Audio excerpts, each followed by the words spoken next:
6 minutes. I'm Tom Actionhammer, and our top story tonight, Joe Collaboration Company is planning on replicating the Empire State Building. We decided to do a little investigation of our own. A little overview of the Empire State Building. It was originally constructed in 1930 and took just over a year and 45 days to be completed, a record amount of time. It was going up 4 stories every single week. It was originally constructed by the Empire State Inc., which was a conglomeration of wealthy individuals in New York City to try and beat the race to the sky. Lots of competition was coming around, especially from the Chrysler Building just across the way. The original purpose of the Empire State Building was to win the race to the sky. After the Eiffel Tower, everyone was trying to be the next tallest and biggest in the world. The strategic fit of the goal for this building was to beat the Chrysler Tower, and in that record time, they did it. By putting extra height and extra towers into it, it won. This ambitious goal for the Empire State Building was completed very quickly and rapidly. It started with knocking down the Waldorf Hotel, then putting up the steel frames 4.5 stories per week, and then building a railroad track to bring all materials to site as quickly and efficiently as possible. Now over to our weatherman John to talk about some stakeholder weather. Thanks, Tom. Here at the site of the potential new project, we have some major concerns coming in. From the east, we have some financial concerns coming in from our owner, Joe, as you can see. What are your concerns about this new project, Joe? Well, when the Empire State Building was built, originally no office spaces were rented out. This time around, I want to be making sure I'm making some money. I see. So some big concerns over there. And as you can see, we also have some big concerns coming in from the west side, from an environmentalist standpoint. Well, what concerns do you have about this potential project? Last time around, environmental concerns were completely neglected. This time, I want a full environmental assessment done before the construction of this project, because our planet is top priority, and we need to ensure that the building is environmentally sustainable and environmentally friendly. You can see some big concerns coming in from both sides here, and in conglomeration with the government concerns with new building codes these days, and in particularly employee safety, it seems like there's quite a storm brewing here. Back to you, Tom. Thanks, John. I've never seen special guests on the weather report before, but it worked. Now, I'm getting news from the bird in the sky that we have a top-down view of the building site, and there's definitely some risks brewing. Yeah. Thanks, Tom. I'm Luke, Sky Pilot here at the site of the new building. We can see some risks in developing here. If we look back at the construction of the Empire State Building, during the construction, the project was expected to cause around 50 deaths, and in reality there were only 6. For that time it was quite phenomenal. This feat was accomplished by having food concessions every couple of floors, so the workers wouldn't have to go all the way down to the bottom. They also had the manufacturing of the steel beams done beforehand, so all the workers had to do was use hot rivets and place the beams in place. This reduction of excessive movement of the workers created a more safer environment for them to work in. One major unexpected risk during the construction of the building was the Great Depression. Since the costs of the building were massive, it led to massive uncertainties of revenue being generated by office spaces. They had originally planned to have settlement stock at the top of the building, but because that plan was pretty risky, they decided to scrap the entire idea. They turned the top of the building into an antenna to broadcast networks all across New York and New Jersey. The major flaw in their risk management was accounting for suicides. Many people jumped off from the top of the building and led to their death, and it has actually resulted in iconic artworks. They did end up putting railings to prevent suicides from happening. Back to you, Tom.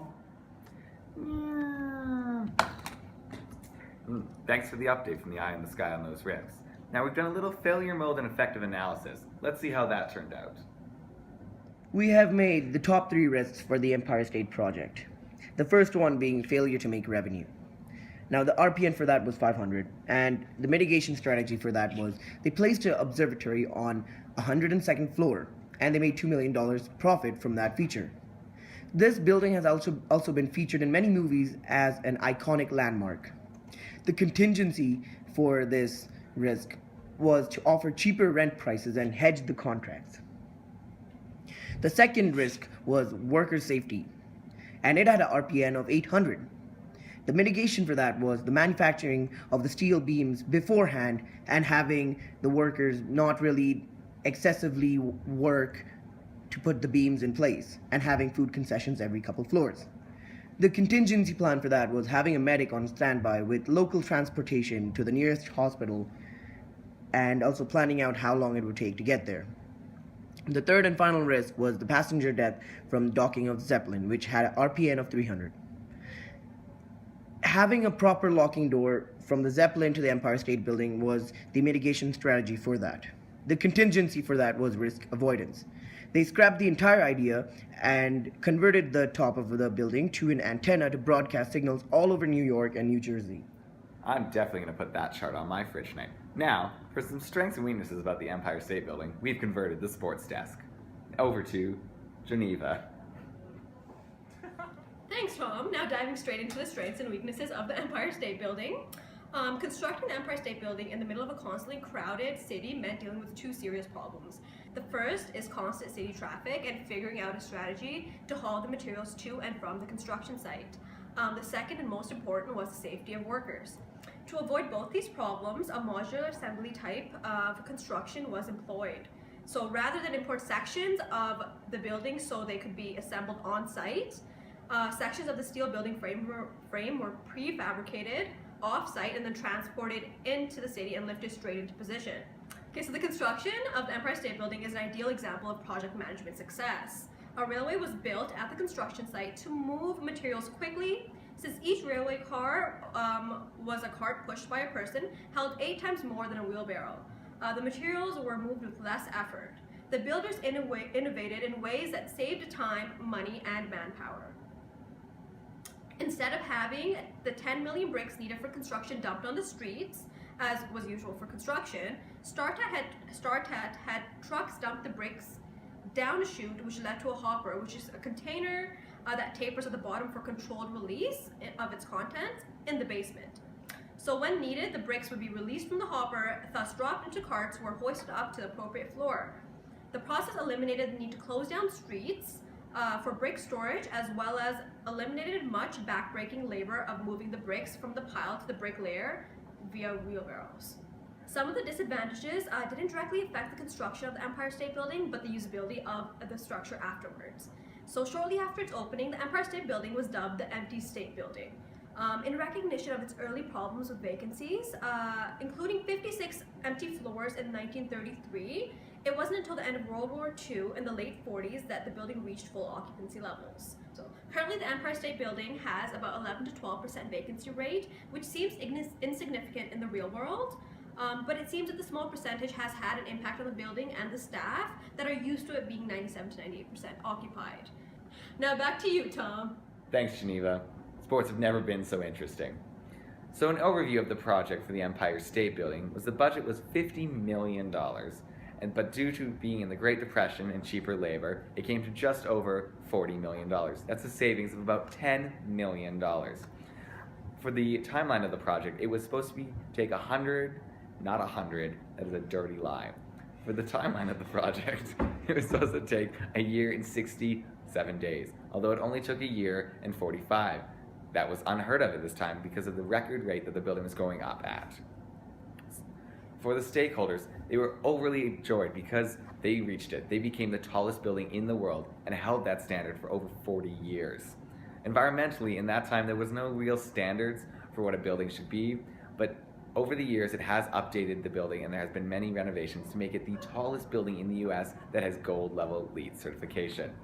So, overview of everything. Budget, they were under. Timeline, they came faster. Satisfaction, everyone was happy. Goals were met. It was a complete and utter success. Now back to John for recommendations on what we think should happen in the new building. Now, welcome to Recommendations with John. John, this whole hour we've done a great overview of the Empire State Building, what's coming next. What are you recommending for this new building so they have great success? Well, as you can probably tell, there's no way that the business model for the Empire State Building would succeed in today's world, primarily due to the financial aspects, whereas there's no promised return on the investment, so it would be very hard to attract investors to begin the project. So we need to solve this by making projections for possible return on investment and other marketing and a lot of promotions to attract more interest in the building. That's fair, especially with this economy. Now, because we are all about this and sustainability, environmental, what would you recommend in those aspects? Well, interestingly, in 2009, the Empire State Building actually had an environmental retrofit. It cost about $106 million US, and this actually, as you said, made them Gold Leaf certified environmentally. So we would actually recommend a similar concept going further to actually begin the project this time, as it has been successful in over 50 other projects, buildings, and other projects around the world. Alright. That's been John's recommendation. Tune in next time for our next story. Thanks, Tom. From all of us here at Channel 6 News, thanks for tuning in for your update on this tremendous building. We're signing off. Stay classy, Calgary. That was good.